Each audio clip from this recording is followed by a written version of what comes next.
Come on. In you come. Come on, you come through. Come on. Hello, welcome to Gardener's World. One of the things I really like about this time of year are all the happy accidents that start to manifest themselves with real aplomb. So, for example, here in the dry garden, we did plant a few fennel some years ago, and they've seeded themselves everywhere, and now they've taken over. And it shows that if a plant wants to be somewhere, it'll grow happily, it'll do better than anywhere else. And it means that for a few weeks at this time of year, the dry garden effectively becomes a fennel garden. This week, Alan Power goes to Croom Court in Worcestershire, which was Capability Brown's first landscape garden. And that really is fantastic, isn't it? That's just perfect. Yeah, beautiful landscape. It's the wow moment. And we'll also be visiting Monmouthshire, and a garden that is given over to grasses. I just love the noise that they make. It's quite soothing, and they feel gorgeous. It's very hard to resist running your hands through them. And I'm going to be potting up a beautiful little Nephophia for a really good autumn display, as well as harvesting cut flowers from my cut flower beds.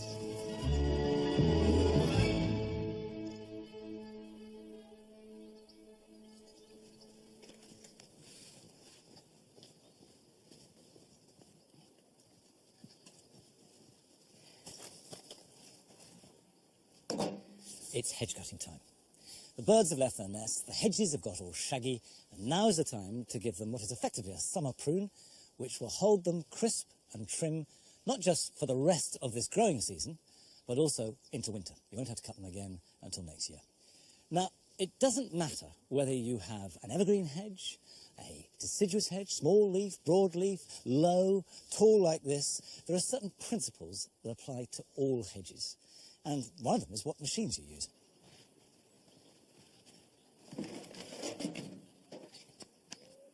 I'm really going to like battery machines because nowadays battery technology is so good.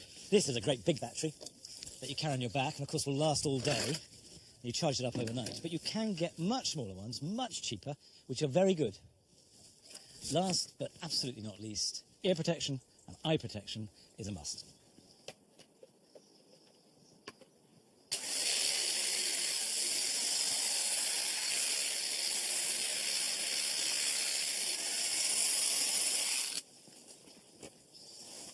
You always start cutting a hedge from the bottom and work up in nice sweeping movements.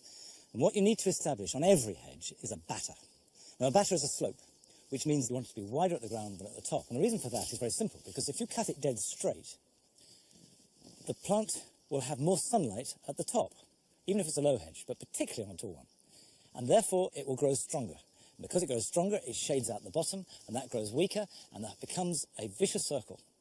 And what you end up with is bare stems at the base of the plant. The truth is, sooner or later, if you use a hedge cutter attached to a wire, you will cut through it. We've all done it. If you're using mains electricity, do get an RCD and attach it, because that could turn out to be a lifesaver. And a little tip that I used to do when I used a mains hedge cutter is to get a length of about 3 foot of old hose pipe, split it, wrap it round the first 3 foot of the wire, which is the bit you're most likely to cut, tape it on, and then if it does get between the teeth, it jams the machine rather than cutting through it. But that is not instead of an RCD, that's as well as.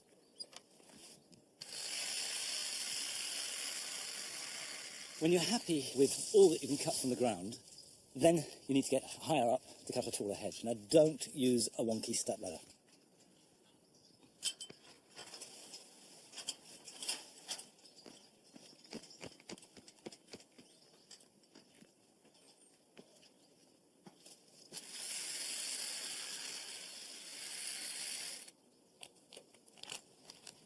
It doesn't matter whether you've got a boundary hedge or it's an internal hedge in the garden. The top is always the last bit you do. Get the sides right and then just clean off the top. And when it's cut to your satisfaction, one little tip is the next day go over and just clean it up, because there are always bits you missed. And of course your hedge trimmings, once they're mown, make brilliant compost. Now what hedges do, as well as providing protection for the garden, is shape it. And on a big scale, of course, you can do that with trees, you can do it with woods, and shaping landscape really arose out of the great tradition of landscape gardens of the 18th century. And the greatest landscape gardener of all was Lancelot Capability Brown.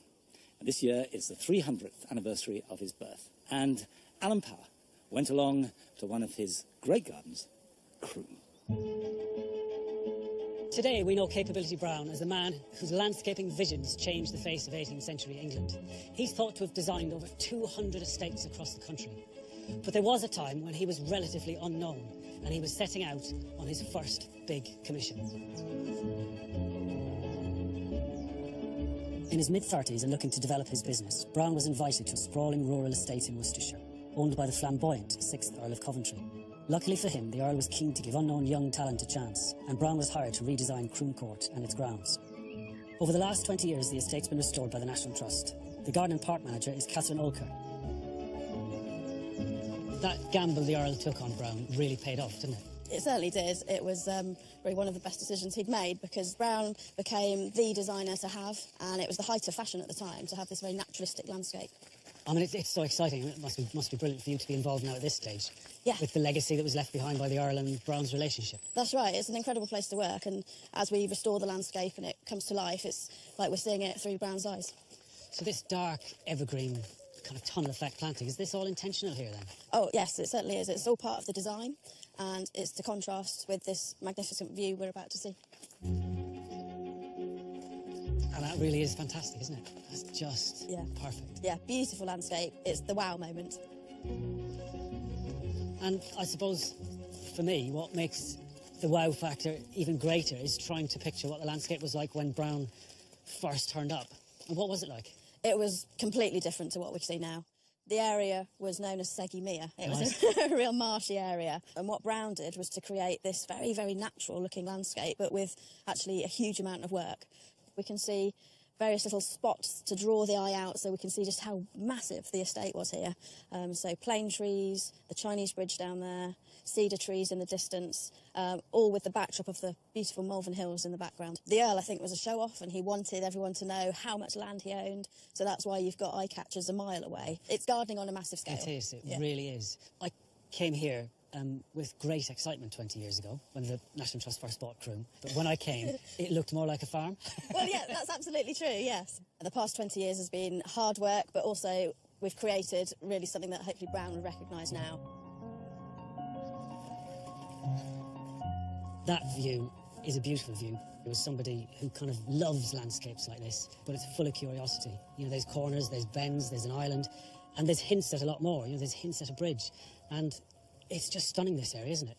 It's really cleverly designed, and it's all part of Brown's way of concealing and revealing certain things at certain points. So as you come under the bridge, you've got no idea there's a lake here. Yeah. And then, wow, there's this beautiful view just laid before you, with the path just winding around, enticing you on, encouraging you to go and explore and see what else is around there.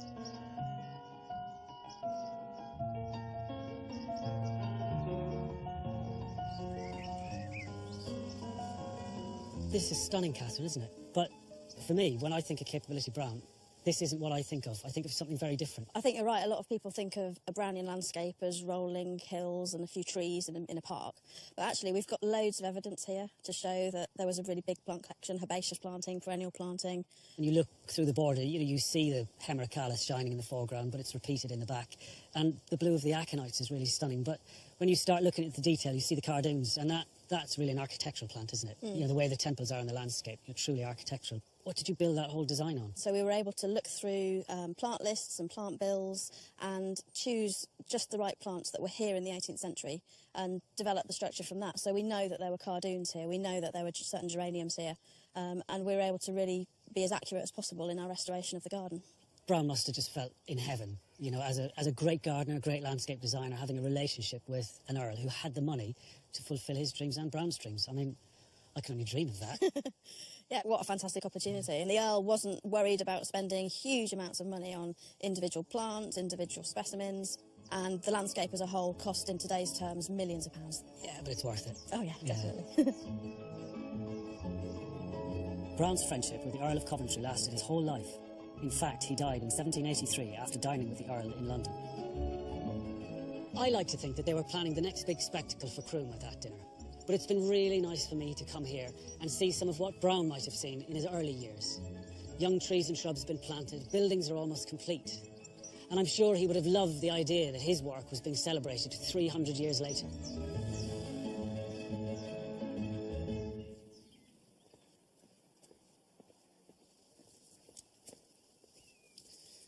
I visited Croom 18 years ago, when they were just starting the restoration, and then spent some time there a couple of years ago, and the difference was fabulous. And if you go to our website, you'll get all the details of opening and how to get there. Now, one thing that Capability Brown was not known for was his cut flower gardens. And this year, I've made a cut flower border, and the whole point about that is to grow flowers for the house without robbing the garden of its display. And now they're ready to go. So I can start here with these bells of Ireland, which, actually, to be honest, are flopping a bit. This is very rich soil, and I've grown them a bit too closely together. Next year, I will be more ruthless about my spacing, because you can see they're bending over, and I want them nice and upright. But this is the first time I've grown cut flowers, especially in a border. So I'll pick a couple like that, and I can always cut those down. Now, this is Ami Visnaga. These lovely rounded umbels of flower. And always with cut flowers, cut as low as you possibly can, and give yourself the option of leaving them long, or you can shorten them later. What I am learning is to be brave about cutting. Don't leave them because you think they're looking good. They want to look good indoors. And the more you cut, the more you'll have. So don't hold back. Cut with a will. Now I want some tobacco plants to add into that colour mix. So I can cut down there, and there, and on two. And what I have is the potential for an arrangement of the same kind of harmonious colours. These are obviously greens and yellows and whites, but I could have purples and rich reds or whatever, but I'm roughly putting them together. And when you're cutting flowers, always bring some water with you in a bucket or a container to pop them in. Just give them a drink instantly. You then take them somewhere where you can sort them out so they'll look good.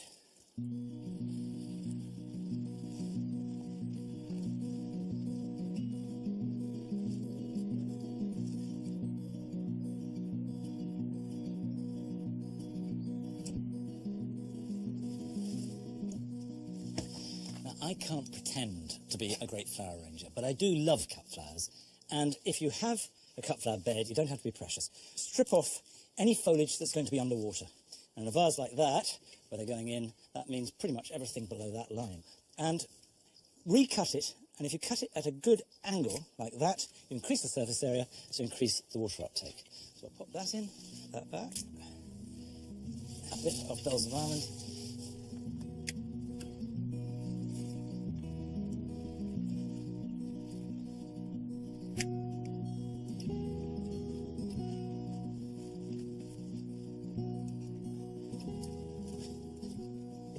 There we go. The whole point about an arrangement like this is it's a celebration of what you like to grow in your garden. It's not aimed at showing off or impressing people, let alone winning any kinds of prizes. And then when you're fed up with it or it begins to fade, it goes to the compost heap. And you go and pick more, because that's what a cutting garden lets you do. It lets you be really generous with the plants that you have in your garden. Now, of course, we all want colour and we want flowers, but foliage can look superb too, even foliage without any flowers in it at all. And we went to visit a couple near Chepstow who have filled their garden with grasses. It's all foliage, and it's all beautiful.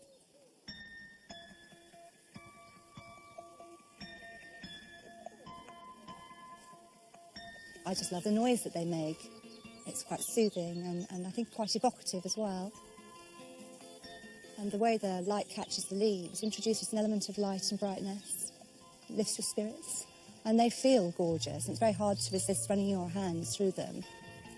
I love the movement of them, especially when they're planted in masses and the wind catches them. It's almost like an ocean wave. Well, we lived in Southeast Asia for several years and were surrounded by bamboos, which are just big grasses, and grew them on our balcony in Bangkok. When we were travelling, we saw lots of grasses just growing wild, and we thought actually they look fabulous and would be great to grow. Well, we moved in 2006 and started on the garden in 2007. But that first year was all about a lot of stone, a lot of rubble, diggers, before we could get soil on top. When you buy grasses, they're very small. They take a long time, some of them 2-3 years to mature, and it's very easy for them to get swamped by their neighbours and look a bit sad. I think if you've got room, then one of the most exciting things you can do is to mass them, and using them as hedges and screens or as sort of large matrix planting, that they look fantastic. They're much more versatile, I think, than people think. This one is a Hacknacloa macra. It's just brilliant for softening the edges of hard landscaping. We've got a very scruffy patio, circa 1981, and the less we can see of it, the better.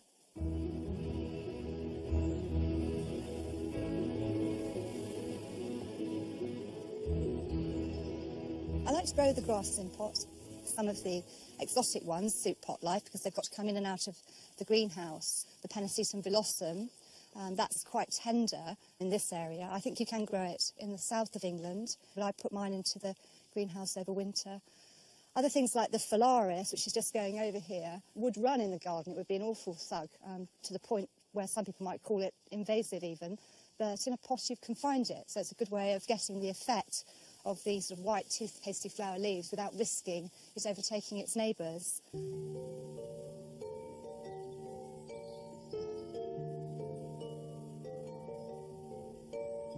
This is Vivax, this bamboo. It's my passion and my pride. We grew it really to remind us of a walk we did in Thailand. We take out the side shoots when they come out very early so that you get this wonderful display of golden yellow stems. People are afraid sometimes of bamboo and it running, but this has been contained with 2 levels of railway sleepers, builders damp-proof coarse plastic behind it that keeps the roots within that containment, and the roots are really just the first 2 feet, 24 inches. If you can contain it there, you've done a good job.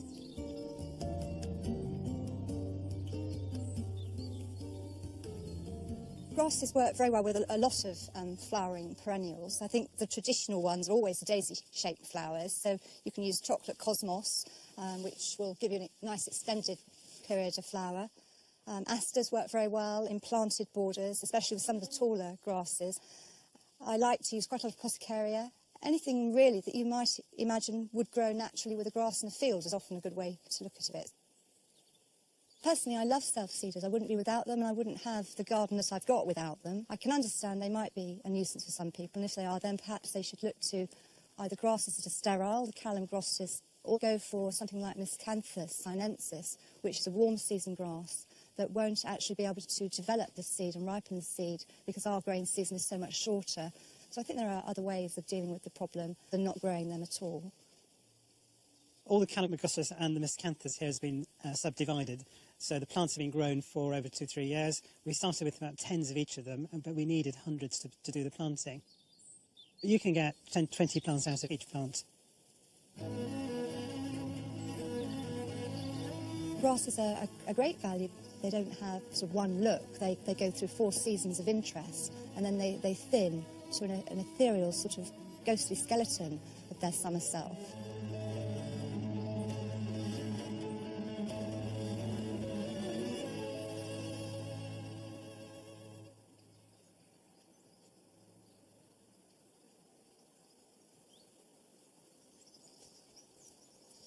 I have to say that I find the grass borders here at Longmeadow give me as much pleasure as any of the more colourful parts of the garden. And I think that's because grasses, especially when they get mature and interweave like this, give you such a complicated set of lines and textures, and yet remain a very simple, calm place. And that combination is very satisfying.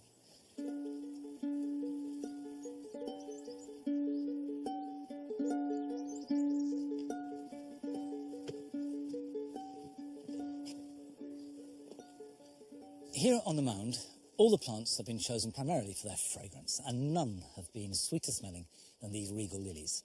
But they're over now.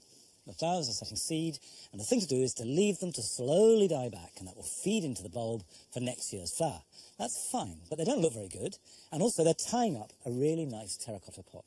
So what I like to do, and I do this with nearly all the bulbs we have in pots, is to transplant them into a cheap plastic pot, where they can do their dying back thing, and that frees up the good pot for something else. So, if I take them out as carefully as I can, and sometimes it can be quite tricky. There it comes. And this will spend the winter in the plastic pot. and then I can repot it into the terracotta pot in spring, before it starts to grow again. Right. And it is worth stressing, do not cut it back at all. It needs all that to feed in to next year's flowers, and you don't cut it back until early next year when they're completely dried and not giving any goodness to the bulb. So, we have here a perfectly nice terracotta pot, and I have a very nice plant to put inside it. This is a new Nymphophia. It's called Mango Popsicle.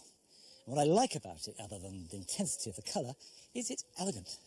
We think of red hot pokers as being a sort of rather crass plant, whereas actually Nymphopias have a huge range. It's a big family, and they go from the great big red hot pokers to very delicate small ones. You can have them almost white, you can have them yellow, orange, red, and I love them.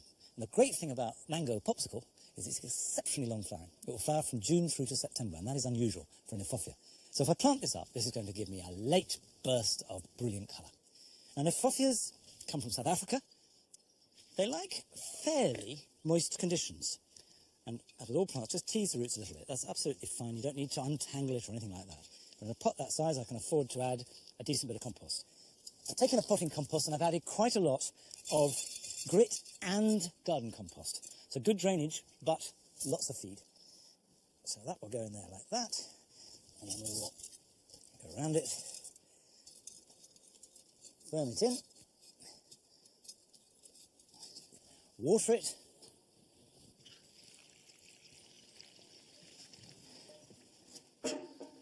Now that will look really good and give an extra late burst of colour for weeks to come. But let's just think about this weekend.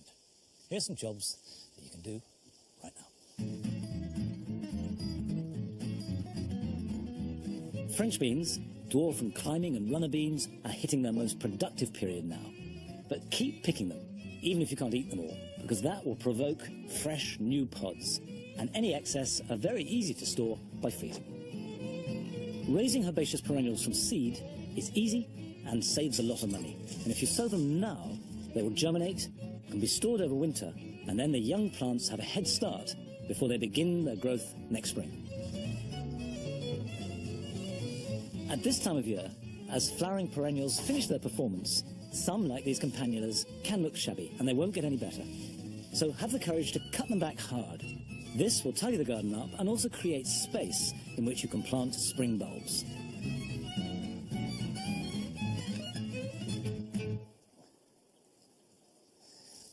The turnips that I sowed a few weeks ago only have germinated well. It is important to thin, because if you don't thin them, you get lots of rather weedy turnips, whereas they'll get to a better size and they'll be healthier if you give each individual one a bit of room. And ideally, if there's an inch or two between each plant, you'll have a better crop all round. Looks like it might rain, but that's all we've got time for anyway today. So I'll see you back here at Longmeadow at the same time next week. Till then, bye-bye. She got your ball. Go and get it. Go on.